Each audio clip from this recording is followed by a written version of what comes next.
All right, dude. So we're back. So again, I like the mantle. So you're in Illinois right now. I'm in Illinois. Yep, down Nice. here by St. Louis, down about 20 miles east Okay. across the river. Are you a Cardinals fan? I'm not, no, and I grew up a Mets fan, strangely enough, but that's because Darryl Strawberry was my favorite player. Okay. So Ironically, me yeah, too. That was my guy too. really, Oh yeah, yeah. Like man, he was such a stud. It's sad how he derailed a little there, but yeah. he's And quite you know the talented. crazy thing is he still had good career numbers, but can you imagine if he had stayed like clean, healthy, on the grind? Like, dude, 500 home And runs. No pro. Yeah, him and Dwight Gooden. Yeah. Dwight Gooden, no hitter Yeah. still, but with what the talent they had, it's too bad they didn't Did you go? Have you ever gone get back and looked at his numbers, Gooden's numbers from that like 84 year, 85? the unbelievable year. Yeah, that Yeah. was insane. That was his rookie year, I think. It's like how Yeah. do you do that as a 19-year-old? Well, dude, and it's also like complete game every game. Like, hey, Yeah, you're going nine, buddy. You know, we may come yeah, get you in the wow, ninth, but you're going. So yeah. And now that we know what was going on after the games, it's even more it impressive. So really nobody ever is. get like this straight party animal. It's like wow. I know it's crazy, man. So Mets fan. So how'd that start? Just something you're into? It was Darryl Strawberry, and it Yeah, was just him. He was like the guy, and then that '86 team. I was 6 years old, so it was like Lenny Dykstra, yeah. you know, Wally Backman, all those Strawberry, Gary Carr. Keith That was just a Hernandez. team, man. It Yeah. was just hard nosed. Yeah, but No, I yeah, I don't agree, know. man. That Too and they had bad. that. You know, the irony with that team was they had the talent. They also had that hard nosed identity where you could really kind of gravitate to them. Where obviously superstars, but also that side where you're like, whoa, man. Like look at Dykstra.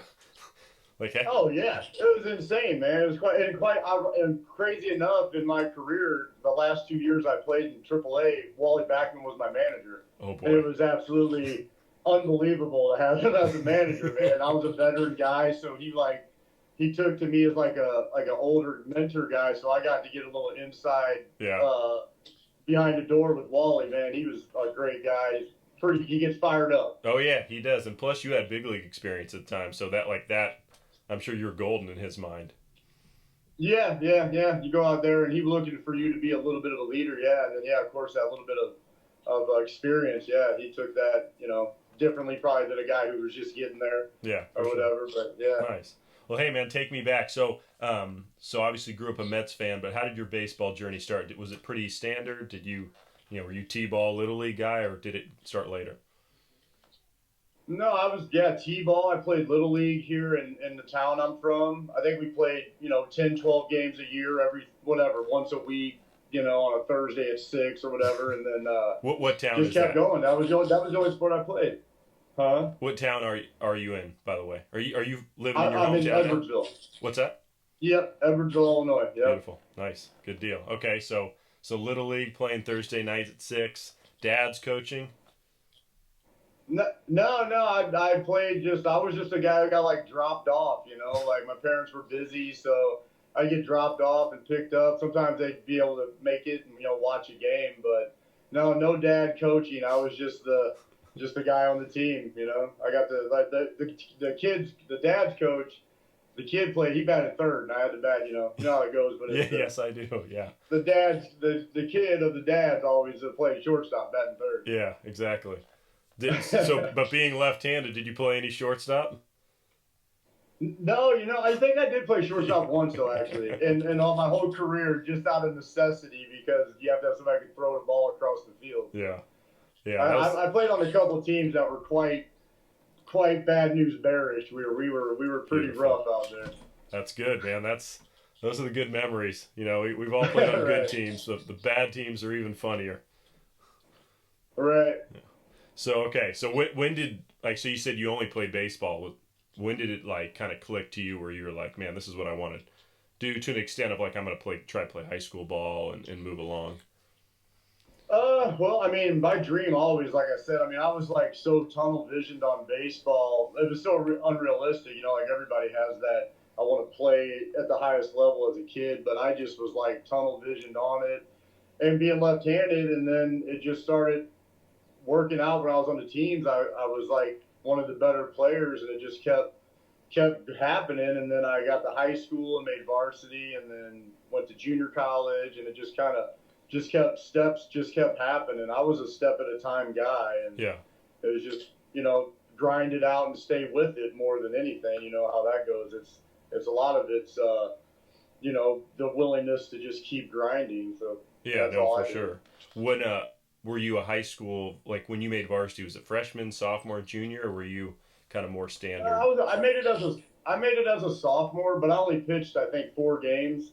I would dress varsity, and then I would go pitch JV most of the season, just because I wasn't there yet. I don't Yeah. think. I mean, I pitched okay in the games I did, but I was pitching against like the the crappy high school team with 500 kids in it. So Yeah. I would get my innings in that way, and then when the good teams came around, I would pitch JV as a sophomore. Yeah, well, that makes sense. And then, so Yeah. junior year, did you start to take off, or was it not till your senior year? Yeah, junior year. Yeah, junior year. I had a good year junior year. I made like the conference stuff around this area, and it was a good year. Yeah, I finally took off then, and then my senior year was, the confidence from junior year, and then developing, just getting older those 2 years. The second half of my high school was when I was really standing out on my team.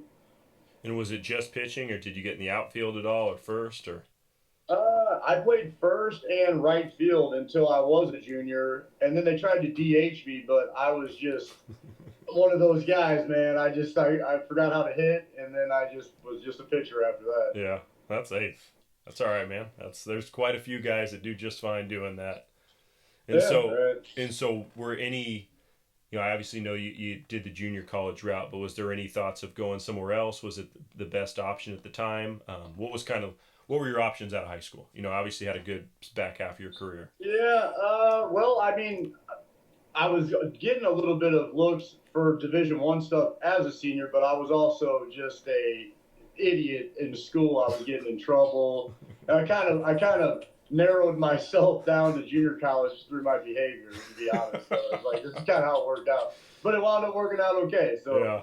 you know, So junior, give me. So I'm a junior college guy too, and obviously we know Zach is as well, and quite a few of us are. So what was your junior college experience?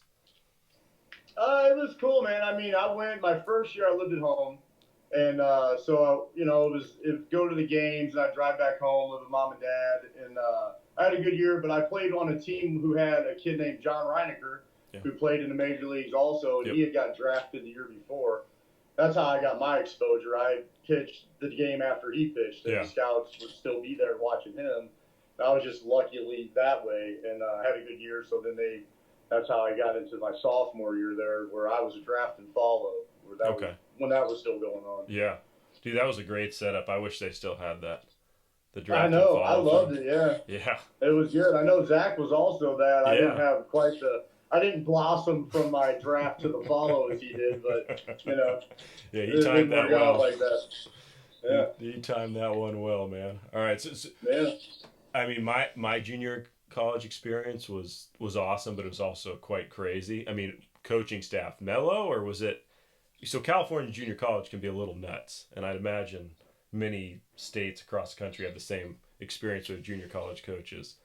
How was Yeah, yours? well, I had my coach. His name's Neil Fiala. He had played. He got a little cup of coffee in the big leagues, but he was like lived and breathed baseball, and he was definitely an eccentric character. Like you run into as you play the game, you always run into just personalities. He was definitely one of those, man. He'd be slamming stuff around and getting everybody fired up. And I mean, like we were saying, man, the junior college experience. I don't have anything to compare it to as far as like a Division I or anything like that because I signed. But man, it is like it's just you get a big different group of people coming together and trying to win Yes. some games. It's fun. Yes, you do. And we had something similar. Like we had my first year, the coach was really mellow. It was a kind of a transition year, and the second year was coached by the name of Jay Ullman, who's like loved the guy to death, and he's now the head coach of Tulane, and Oh, done a ton of successful things. Then one of the other coaches was a coach named Andy Diver, who coached at University of Arizona, who I've been tight with forever. And so we had tremendous coaches, but man, the fire and the passion, it was like, and we all like they went to that school and played there, and so there was some feeling of legacy of like we gotta get this thing running again, because it was one of the best Right. junior colleges in California from the baseball standpoint. And so, Harbor College, they had a lot of passion. So we had some long post game conditioning moments and talks and choice words and all that good stuff, man. Yeah. Yeah, you ain't lying, man. You lose a game that you're supposed to win, man. You get. Luckily, parents don't hear some of the stuff that's going on. No, some of the stuff that gets said to the players by these coaches sometimes. It's like, hey, dude, there's. I mean, I guess it's obviously different day and age now, but there's no way some of the stuff that was said on our, to us dude. I say that. Right. I say it all the time, and I love it because I grew up. But I just ran into a lot of these like old school coaches, and it was great because that's how I needed to be coached. Yeah. Because I needed somebody to be thumbing me down to like get me focused. So that's how it worked out for me. Yeah, and I was kind of the same way in that you think you want to get encouraged all the time, but there are times when you need a kick in the ass, and quite frankly, you hear you suck a few times, and you get pissed, and you're like, I don't suck. Screw this guy. Like, I'm going to shove it up his absolutely, ass. So. Yeah, you're right, man. But two things. One, the way that coaches is a little softer nowadays, and now everyone throws 100. There's those two things in me probably wouldn't have mixed out very well. quite different than our experience. All right, so do you know you're going to get, obviously you got draft and follow situation. Do you know you're going to sign? Are you thinking maybe I'm going to transfer to a Division I, or were you always like, I'm signing, like this is what I'm doing? Well, I mean, I was kind of trying to feel it out as the year. I mean, I wanted to sign. Like, yeah, I was school and me were just kind of like, it was just I wasn't there anymore. Yeah. Unfortunately, I look at it now and I regret it because it's just a wasted opportunity. But at the time, I was 19, had got drafted. I was thinking pro ball. Yeah. And I was having a good year, and the draft and follow scout, he was telling me that, they were interested, so I was ready to do it, man. I was ready to take off and go start that pro career and get going.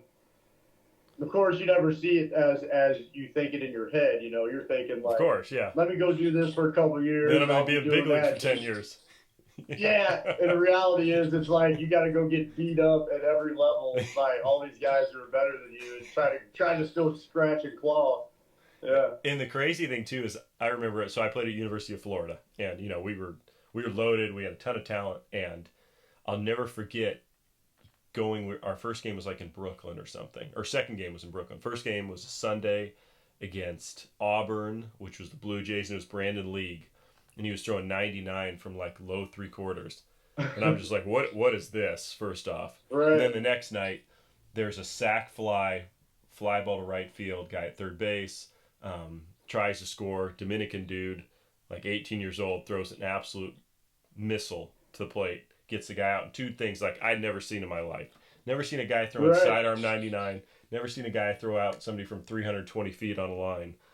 Oh, yeah. It wasn't even a prospect. Didn't play in the big leagues. Like, it's the last time I heard of him was that day. But, like, the level of talent from anywhere was nuts. And that's... It was, yeah. Yeah. When I signed, I went down to a couple weeks prior to the short season starting, and the same thing. I went down there. You had 200 guys, and they were long tossing, and I thought you think you have a good arm. Yeah. And then you go down and you see people with good arms, and you're like, oh, okay. Yeah. There's a way. I'm not even where I thought I was. Not even close. So same thing with that. Yeah. It's humbling, man. So what? Oh, absolutely. So you get into pro ball. Give me the pro ball rundown. So where do you start? First year I went up to Portland Rockies. They had a short season team up there, and we were at Portland, which wound up being a AAA. I don't know if they're still AAA in it, but I got to play there when they were a short season team. I led the league in losses. I was like 1-8. What was strange is I went there and I lost like 5 miles an hour, and I don't know how you were as a pitcher, but dude, that would get in my head. Yeah, of course. And you throw as hard as you could and look back, and it'd be like 83, and I'd be like, oh my God, you couldn't figure it out. Yeah. So I'm trying to get the hitter out and figure that out. Yep. But I led the league in losses. Speaking of hard-nosed guy, my manager was Billy White that year. Oh wow. And I was having bad outings, and I've never had failure.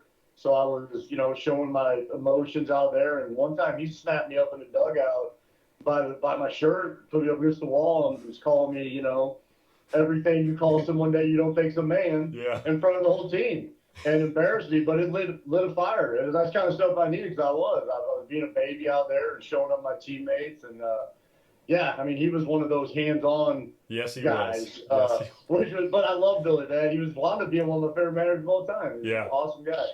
So did it turn around that year at all? Like, did you see some glimmer of hope, or was it just bad year and then No, you had to not regain? really. That year was just like I said, I was 1-8. My numbers weren't horrible, but I just was losing, and I was acting crappy, and I came back the next year and I didn't make a full season team.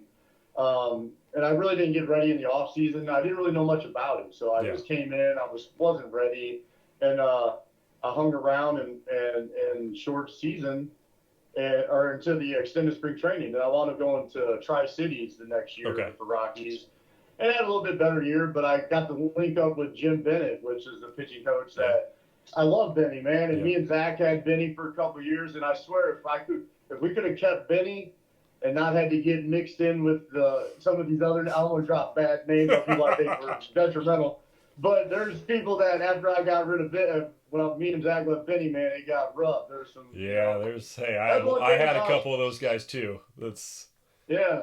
One thing about pro ball that always, when I look back and think of, is the people who, you get so many different coaches tinkering, and then before you know it, it's like you don't even know how to throw a ball anymore sometimes, It's like everybody's trying to stamp they're the reason, or they want to unlock it so they can, be or whatever. And sometimes I think it's counterproductive. I mean, at least it was for me sometimes. Well, no, I'd agree. I think, like you said, you kind of forget who you were and who you were when you were drafted, or why they even brought you in the first place. And then you're like looking around.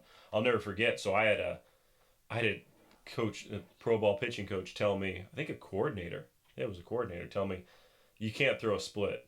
Prospects don't throw split fingers. And I'm like thinking to myself, well, that's like one of my best pitches. So, and you just selected me in the Rule 5. So why am I like? Did you not do your homework? Right. So yeah, exactly. Yeah. It's and then like even spring training, every bullpen there's like a different pitching coach, and they're always got, hey, your hands need to be higher, your hands need to be lower, do this with your legs. By the end of it, you're like, I can't even throw a strike now. Yeah, this is a mess. Trust me, I know it, especially that year. Yeah. So Tri-City, how was Tri-City? The year it was okay, but like I said, being on extended spring training was what was cool, because I got to get up every day, get locked into a routine. Then I went up there, and like I said, it was an okay year. I had a roommate named Garrett Simpson, which was he was a cool dude that I got to play with. And I love Garrett, man. And that went okay, and I came back after that year, but I was more prepared. I kind of knew what I needed to do a little better to be ready for the next year, showing up in spring training. So that makes sense. Yeah, that was more of a springboard for that. And so you come back to spring training. This is what? So I'm trying to do the math. Probably like 2001 or 2002 at this point. This would be 2002. Okay. And I was with the Asheville workout group. That's how me and Zach met. Yep. And then we went there. That was my first full season team. And that was a cool year, man. That was like, I'd never been on a full season, 142 game season. And Asheville's a cool place. Asheville's great. Not a great place to pitch, but great. No, it's rough. Yeah. It's rough. And I mean, looking back, like I started off, that was an okay year. I had a good start to the year. And then I started thinking about my year was going good. And I mean, if you want to talk about falling off the table, I mean, my second half was like, people were calling to make sure I was still okay. I wasn't in the bathtub, like, all just out of it. Yeah. Oh man. Well, that's hey, dude, we've all been there. I know that feeling. Yeah. It's. Yeah. You can go like you can be 10-0 and lose a couple in a row, and you think the world's gonna end. Yep, I remember. I mean, just as silly as it is, they did an article in the paper there with me and Zach, because we were two lefties on the team. Yeah. And we were talking about double-digit wins, and I didn't win a game. I had 9 wins. I didn't win another game. And we talked about it, and I was like, oh, yeah, we're going to be 2. And I was like, dude, way to put your foot in your mouth, man. I just got beat up for like 3 months after the All-Star break. Horrible. It was horrible. Yeah, and he had a good year that year. Oh, it was fun watching Zach, man. He was by the end of that year. I mean, he could have seriously been. He could have went from there and went up in September and dominated. Man, he was. Yeah. His stuff at the end of that year was so insane. It was fun to watch. Yeah, the cutter thing, man. So his cutter was the first like real cutter I'd seen, and I just remember telling people, I'm like, man, it feels like I'm watching Andy Pettit when I'm charting him. Yeah. Just like no fun. Back, I'll tell you what, and actually, man, he was throwing this two-seamer that was like coming in at like 95, 96 towards the end. It was dominant. It was just falling straight down, and it was hard. Like, yeah, it was. And I know his cutter because when we got into Colorado Springs, I got hit in the throat one day with his cutter one day. Catching a flat ground, I thought that was the end of my life. That was a rough one. All right, so you got Asheville. Asheville's done. Do you think you have to repeat it, or are you pretty confident that now you're going to move on and kind of the career's underway, as they say? I mean, I felt like I had a good enough year. We had a pretty good crew there, man, because by the end it was Jeff Francis that got drafted that June, and he showed up. And so it was Jeff and Zach and me, and I'm trying to think, Garrett Simpson. I can't remember the other two stars, but there was three lefties. Yeah. And, and I had an okay year, so I figured we were going to move together. And we all went to Visalia, which was cool. And, and then Visalia was that's where we stayed in a host family together. Me and Zach stayed with this family, the Evanses, which was, I mean, on top of a baseball experience. That was a great experience, too. What do you got? What do you got on the Evanses? The Evanses, man. Me and Zach, we shared I don't even know what those beds are called, but it's where you have a bed underneath the bed, and you pop one out. Trundle? Like a day bed. Well, yeah, me and him were in there, and yeah, sure, it was cool, man. They had a pool, and they had a little son they had a son, Josh, that we'd hang out with, and it was a good time. Nice. Well, they were good. They were host family. Yeah, that was gonna say, like, the host family thing is real, man, and it can go one of two ways. If you get a bad one, it can be the worst. I got pretty lucky to where mine were all good, but we had other people that, like, host families waiting up the whole night for you to get back from the game, and sometimes you're getting home past midnight and they want to talk about the game, and you're just like, dude, like, just gave up 7 runs. Yeah. My first host family, and with Garrett, me and Garrett Simpson lived together in Tri-Cities, and Garrett was dominant. He was like punching out 2 an inning. Yep. And we would come home, they'd wait up, and they'd be like, "Garrett, you threw good today." "Justin, that wasn't a very day." He would just brag me, and I was like, I'm already feeling like crap. I don't need this guy to let me know.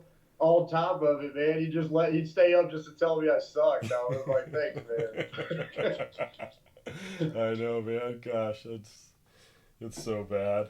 All right, so Visalia, was that Jim Bennett with you guys again that year? Yeah, we had Benny. Yeah, we had Benny there, and and Visalia, and that wound up. I had a good year in Visalia for whatever reason, man. Everything clicked.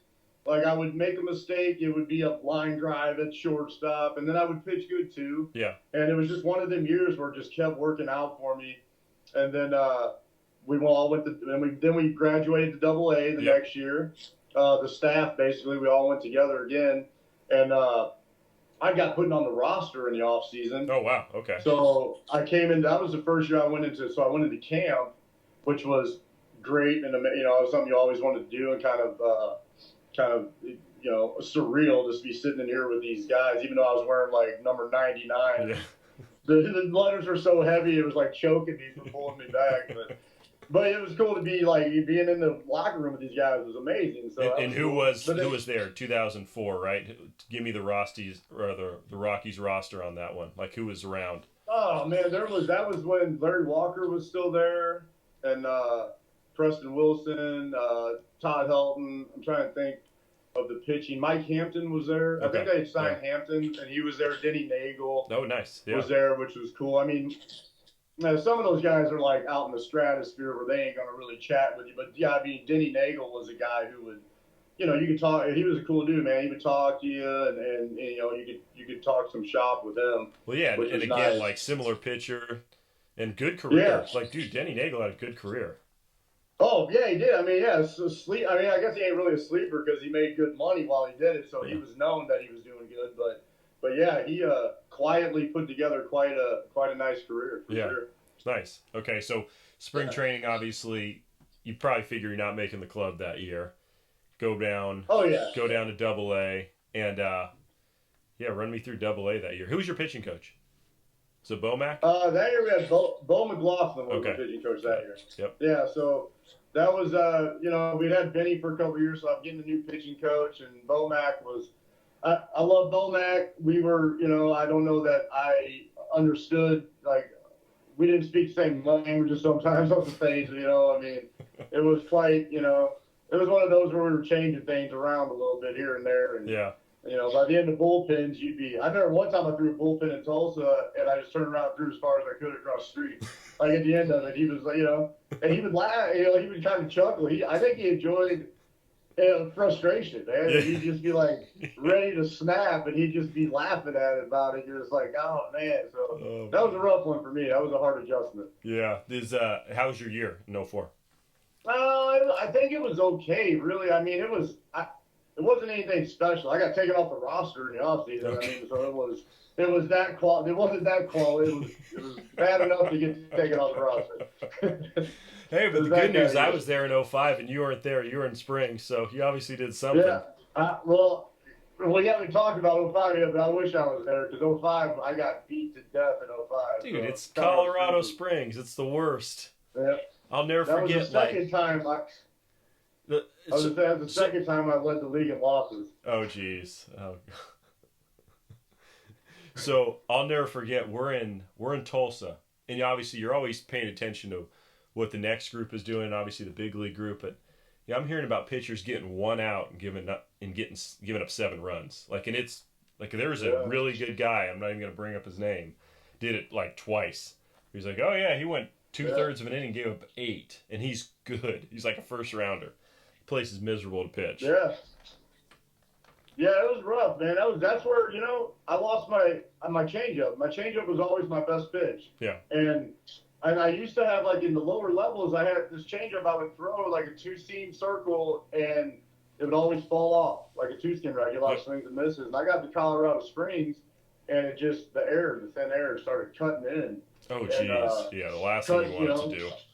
Yeah, a flat left-handed cut changeup to righties is like batting practice, and that's exactly how I felt all season. That was a rough year.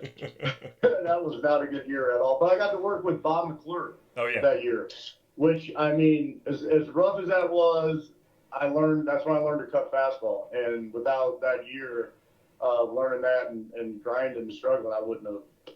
That would have been the end.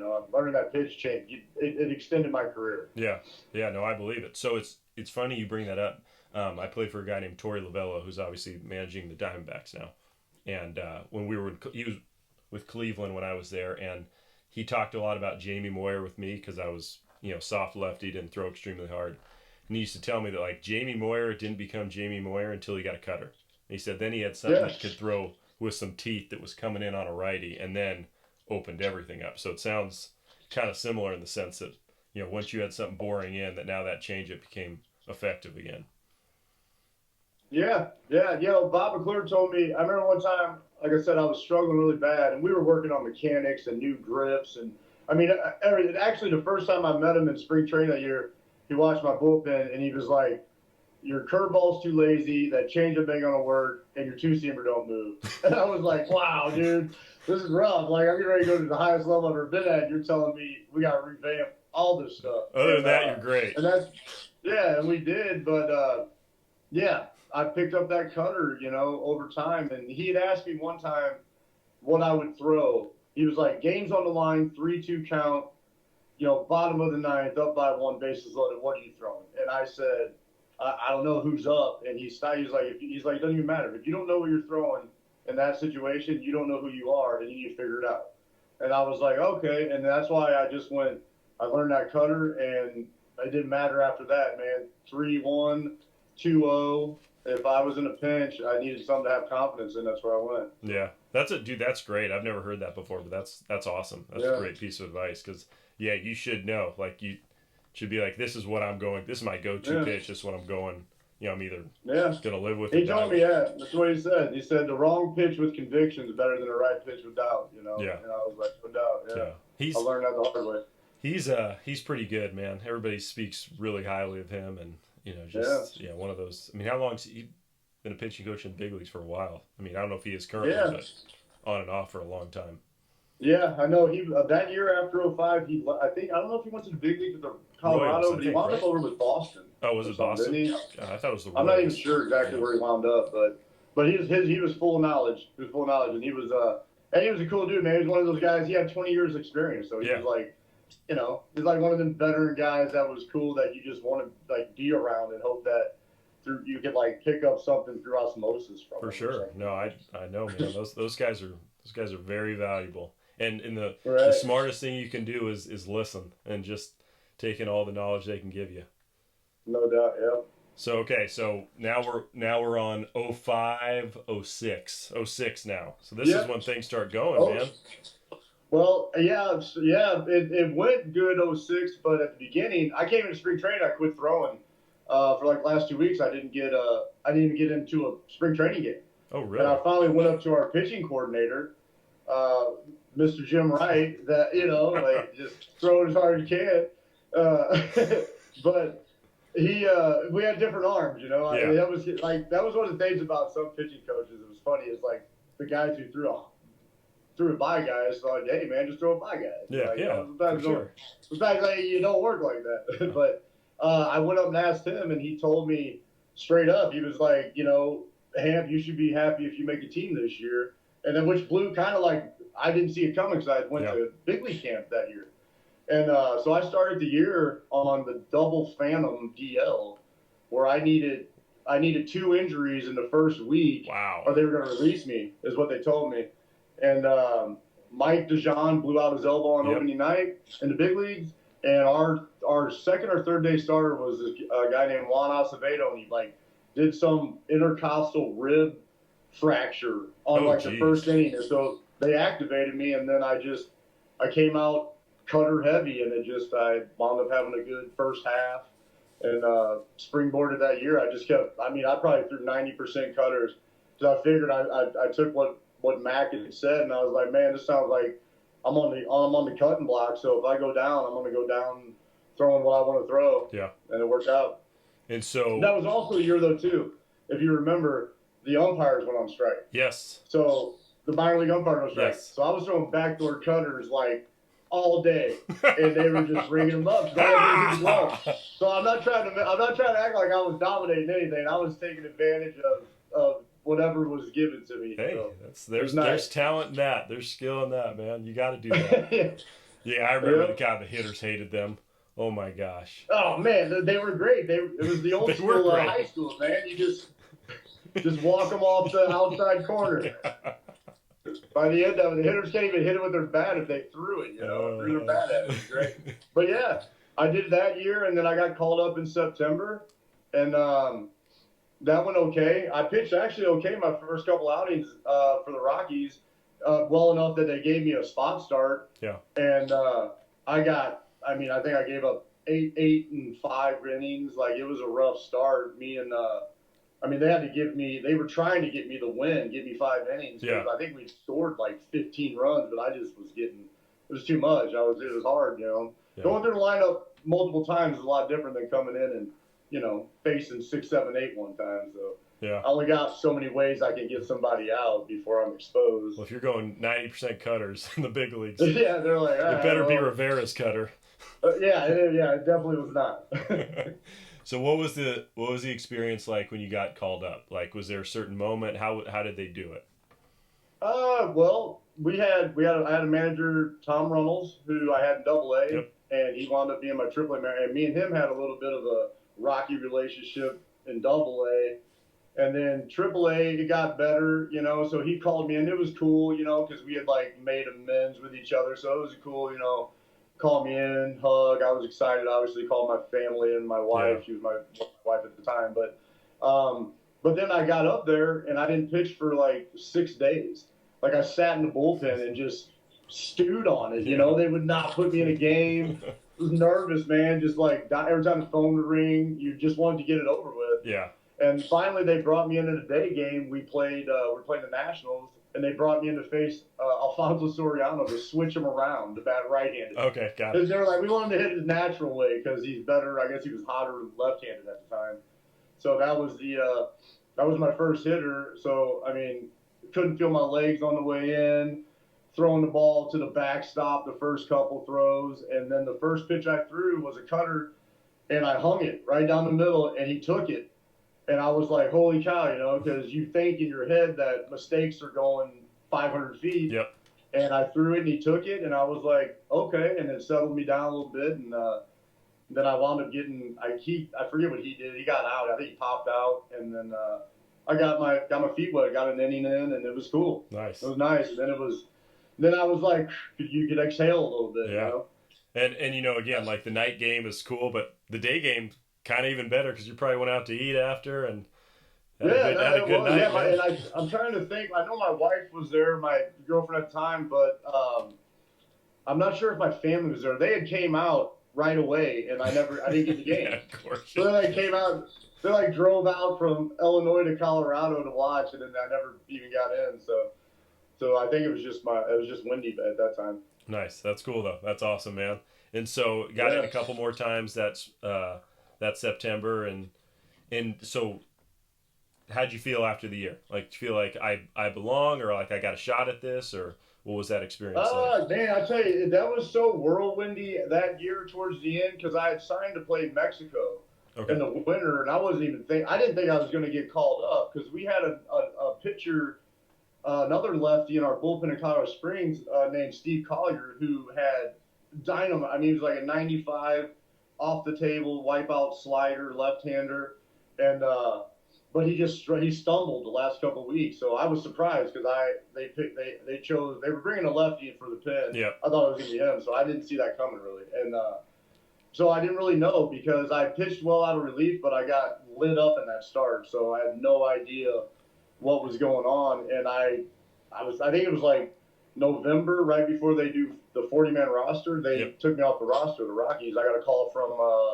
the Padres, from the assistant GM, telling me I was a Padre then. So I was like, okay, I had no idea what was going on. Yeah. Yeah, I was like, cool, fresh start. You know, obviously they like me if they took me, so yeah.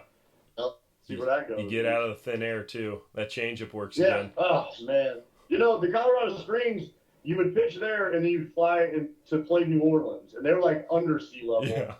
And you know, so you're like up here, like you're bouncing 50-foot curveballs in New Orleans. And you come home and you're hanging them. It's like, God, man. Yeah, it's such a weird phenomenon, that whole thing. Yeah, and if you're not a pitcher, like I don't think hitters even really like understand that as much. Like as a pitcher, you know, because you're like, dude, what the hell is wrong with my curveball? Yeah, no, exactly. Yeah, no, definitely.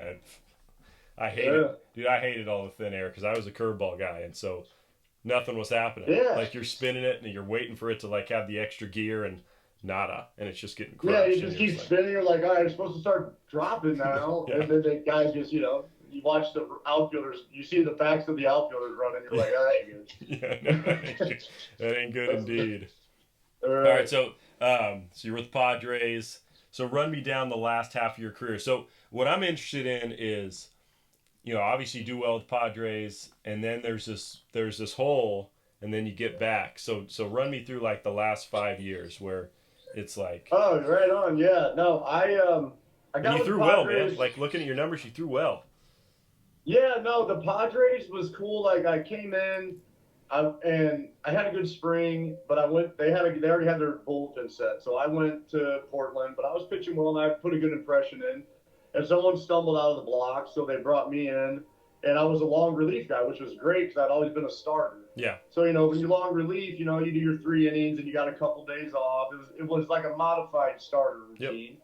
Yep. And as time went by there, I started matching lefties, and that was never really my strong suit, was matching lefties. I wasn't that great at it. Yeah. Definitely not a strikeout guy. Yeah. But I just did that until I pigeoned myself into that with them after a couple of years. But I think the wear and tear, because I've never been a bullpen guy. Yep. And, getting up in the 4th and the 5th and the 7th for the 3rd hitter, but you never get in, a lot of dry humps, and then it just wore my shoulder down. and I wound up having surgery in 2009, and then I missed that year. I tried to play that year, was not ready. And then 2010, I tried to play in the Atlantic League. I went out to York Revolutions, was not ready. It was flaring up. I hurt my back. Everything was like just not ready. So I went back home. Then I came back, played with Long Island, tried to play with them, wasn't ready again. So that was just a wash, 2010. And then 2011, the Mets brought me into minor league camp, and I was only throwing 83, 84. I was still trying to get arm strength back, which I never really got back all the way. But I had Ricky Bones was the pitching coach at AAA, and he liked me, and I had a little bit of experience, so I had a little seasoning that was, they were giving me the benefit of the doubt, I think. And it was an okay year, and they brought me back again. And that 2012, I came out there, and it was one of them again where it was like, the guy hits the crap out of it. It's caught at the track, diving down the third base line, caught, double play. I was like, this is incredible. And I got called back up. And, but I wasn't, I was topping out like 86. So it was just, I don't know, I look at my career now and it's like, I wish you could see when the curve's going. You can't see it when you're in it, like you're in it and you have this like delusion of where you're at or something, and then and it's like unrealistic. So but it was cool, man. That was one thing I wanted to do, was I was trying to prove to myself that I could still do it. And when I got back up there, it was cool, and I don't even know what I got with the Mets, 10, 12 innings, I'm not even really sure, but 10. The 10, yeah, it was cool, man. It was cool, and I had some. It was. I mean, to play in New York was cool, Yeah, and I grew up a Mets fan, so I was like, that was my next question. It's like, hey, man, you grew up a Mets fan, and you pitched for the New York Mets, and It was cool, and what was sad, man, is Darryl Strawberry came to spring training in 2012, and I was so starstruck still as a child as I didn't even introduce myself to him. Oh my And I regretted that. Like, if I have all my regrets, is like I wish I could have just went like, hey, man, I grew up like I had posters on my wall, And I'm not from New York. I'm from Illinois. Yeah. And I have posters on my wall. So. But I was scared. Like I was like the kid. Like he looked over in my direction, and I like looked at my shoes because I was scared. Like ultimate starstruck, man. I just never. I regret that. Yeah, that's funny, man. Look, it's tough when you meet your idols. Yeah, it is, man. Because I tell you, it's like I got to play for Wally. Like I got to play and see these other guys, and it was like I don't know what it was about him, except for he was just my ultimate. He was the guy. Childhood. Yeah, that's we all.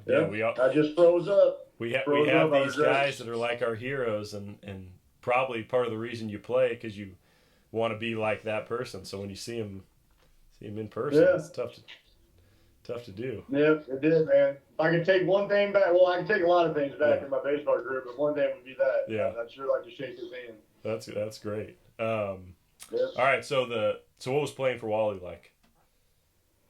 Oh man, playing for Wally was, I don't know if you've ever YouTubed Wally. He was on an independent team, and it's like playing for, I forget what it's called, but he was mic'd up for some independent team, something playing with peanuts or something, and then you ever see his videos, that's how he is every game, man. Just fired up. Doesn't, like, umpires get him angry because they just don't, he doesn't cut any slack on them umpires, man. And he's a hard-nosed guy. He'd come in there and light you up. If you're pitching good, he would say good job, but if you're pitching bad, man, he would definitely let you know, hey, this ain't going to cut it at this level and this and that. And he was one of them old schools, man. He wasn't into, he didn't care about velocity. He didn't care about all the stuff that is today's game. Yeah. He was more about, like, you're this, so that's how you got to play the game. Move the runner over, small ball, kind of like the old school game. And it was cool to play for him. I enjoyed that. Yeah, I mean, I think some of those guys are just like, hey, did you get him out? Yeah, so great. That's it. Like, no spin rate, no vertical movement profiles. Like, just did you get him out? Yeah, right. Yeah. And now, I mean, the game. And not to talk negative about the game. But it's today because I'm not trying to. I love baseball, but it's just a different game. Yeah, for sure. It's a lot different now. Yeah, that's how I feel too. I love it. I loved it then. I love it now. But it is different in just the way, the lens in which everybody looks at it is much different Yeah. than what it was back then. I Yeah. mean, you try to bunt at the big league level to move a runner, they're looking at you like you're crazy. Yeah, they're like, anyway, we ain't paying you to do that. Yeah, no, I know. Like, it's not what they're, No, it's crazy. That killed me with the lefty shifts the last couple of years. Yeah. Because you got that free knock, free base hit if you want it, instead of just yank it into the second base in the right field, you know. Dude, or you strike out like for the 10th time and 20 at bats. Like, you know, it's like, really? It's just a different, You're not that frustrated to where you're just like, you know what? There you go. Yeah. So. Yeah, you would think, but whatever. That ain't just the game anymore. Yeah. So No, it's maybe to swing back. You think it would swing back eventually? There's going to be like a new wave of some old school like David Eckstein player who breaks the mold back. Well, so it feels like the Diamondbacks are doing that a little bit this year. Like just with the base stealing and more contact rate. And it's just, I don't know, when I watch them a couple times, just like the team speed is off the charts and guys moving, you know, able to steal bags and you know, get to third with less than 2 outs, things like that. It looks like they're at least attempting. So it'll be interesting to see if they're successful, who copies them. Well, good, yeah. I would imagine it is. It has to be. You know, it's like anything. It swings too far one way, and then you go like you get a team like you said, like get a whole organization with the mind frame of let's take it back to moving runners over and putting the ball in play. Before you know it, you know the teams would be like, "Holy cow, they ain't even know how to play against that." Yeah, well, exactly. To the swing, strikeout, walker, home run. You know, well, think of it this way, dude. Who's worried about their time to home plate these days? You watch big league pitchers. I mean, it's 1-5, 1-6. Yeah. You know, you should be 1-3, and they're not even thinking about it. It's just big leg kick and heater at 100. The stolen base game. Yeah. And like the Ricky Hendersons and the Vince Colemans and even Billy Hamilton was doing it for a while. Yeah. Coming in there, you know, swiping bags like crazy. I used to hate that as a pitcher. Hated it. I have nothing I hate worse. Yeah. I didn't want to worry about them. I lifted my legs. Yeah. I had a really good pickoff move, and I still didn't want to worry about him. I just wanted to focus on home plate. I didn't want to think about what the base runner was doing. I used to hate that, man. Man, there was a guy that I played in rookie ball that would steal. He was a lefty. I couldn't get him out, and he would steal second and third every time. Yeah. And then he would score on like a ground ball, and I would be so frustrated. I could not stop him. I didn't know what to do. And he was one of those guys like, I felt like he was in my brain. Like I would lift my leg and watch him go, and I would still go home because I couldn't my brain couldn't figure out what to do, and I was like, God, he drove me crazy. Yep. Oh, that's funny, man. So all right, so taking it towards the end, when did you know that you were done, and you know what was that like, that process? Well, I went 2013 was my last year. I played in Las Vegas, and at the end of that year, it was an okay year, but I went down to Venezuela, and I was pitching down there, and quite honestly, I didn't think my career was over. I was just like auto mode, like it's the off season, January, I'm gonna start throwing bullpens and then get ready, and that's what I was doing. And I called my agent because it was like February, and I was like, what's going on? He was like, no offers from anybody, and I was like, well, I'm going to keep throwing bullpens until I hear from you. Yeah. And that's 10 years ago. I still haven't heard from him. So what I did was, right around June, I was like, I think I can see what's happening here. So I just went and I worked for UPS, so I walked into a UPS job. So it worked out in that regard. But, yeah. And so, if you ever hear from my agent, tell him I'm still throwing bullpens. I'll let him know when he hears this. He's going to call. We just got a call from the White Sox. Yeah, just to strap it on. That was our last combo. I said, I'll keep throwing bullpens until I hear from you. He said, okay. And then that was it. It's been a decade. Oh, boy. Oh, man.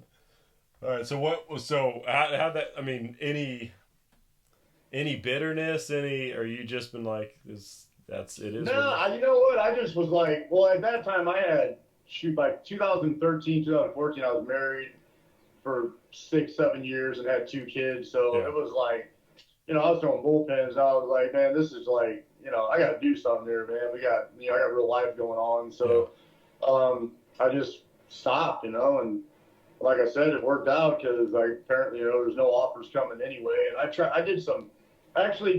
I got a call from the Mets about coaching in 2014. They wanted to know if I'd want to come in and we do like a extended spring training thing. And I just was like, man, I didn't want to get into the coaching avenue because it's the same as the player avenue. And like as I was thinking with my family, I'm going to be gone 5 months.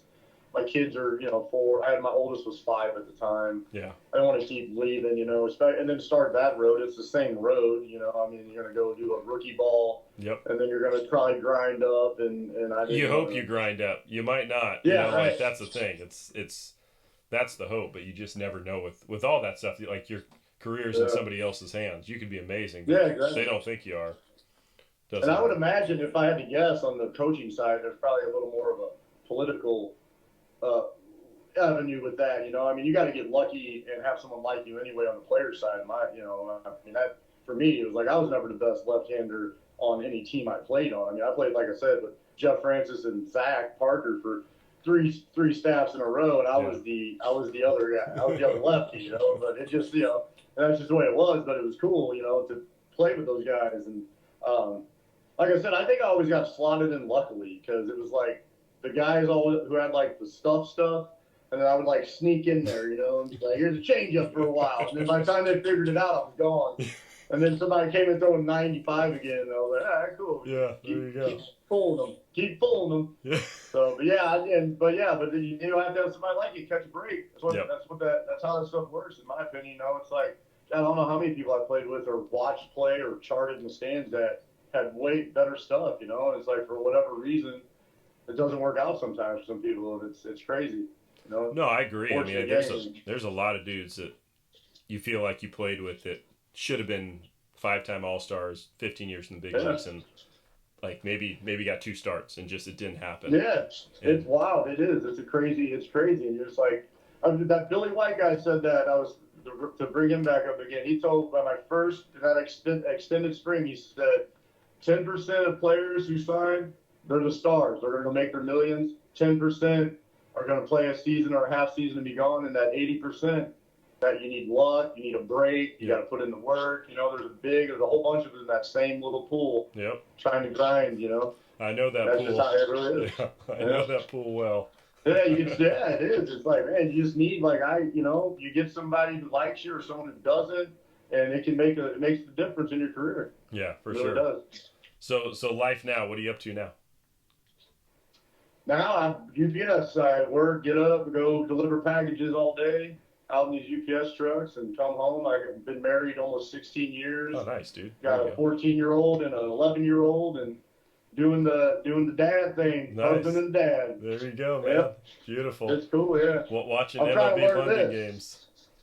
What's that? So watching the MLB London games on Sunday morning. Yeah, I was watching that this morning. I tried to watch, but like I said, I have a hard time watching, man, because it's just like I just watch and I'm like, dude, where did this extra 5 to 6 miles? Everybody. Yeah. There ain't a guy that I don't even see these lefties. When I started seeing the left-handed starters come in, pumping 98, I was like, dude, this game's just different. Yeah. I'm just going, this isn't me anymore. The whole game's different. Well, I feel like, so when I was pitching, I was not a ton of velocity, anywhere from like 83 to 88, depending on the day, the year, the start. And I always remember used to think to myself, if I could throw 91, nobody would touch me. And dude, like that ain't even like 91. I felt like some velocity for a left-handed starter back in the day. 91 isn't even getting drafted. Like it's crazy. 90 used to be the magic number. Yeah, it was like the magic number was 90, and then now it's like, dude, 90. I mean, these guys are throwing changeup. I'm watching sliders. I was watching the Cardinals starter today. He's a lefty. I forget his last name. He was throwing sliders that were like 92. Yeah. I was like, I wish I could throw 92 if I threw as hard as I could. You know, 100%. He just like snapping off sliders. Jesus. I know it's crazy. And guys hit it too, which is even crazier. Yeah. That's like, well, that's the other part of you were saying. Like, I felt the same way, man. If I could get up to 91, 92, I'd be all right. And it's like, man, 98, they're turning it around. Like everybody's just used to it. That's why, like I was saying, I think me and you could go back in with our stuff and throw them off. They'd be like so far out in front, they wouldn't be able to stay back. Dude, nowadays we would definitely throw them off. We would like our current forms at 43 years old, they wouldn't have a chance to be like 62. Yeah. Well, that you know what else is like we're bringing up Jamie Moyer again. I mean, I think he was like 44. I couldn't even imagine.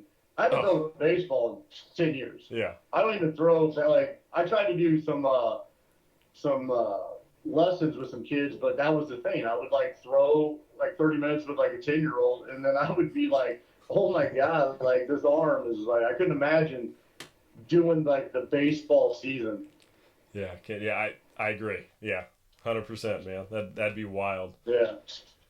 Yeah. Too funny. Incredible. Well, hey, But look, we finished with some good stories. So if you have funny stories from your time in baseball, on the road, winter ball, whatever it may be, if you can think. Well, I mean, I have to bring. I mean, because Zach Parker. Yes, he's is our in producer. There, I got to bring up the Yes. Zach Parker Yeah. story.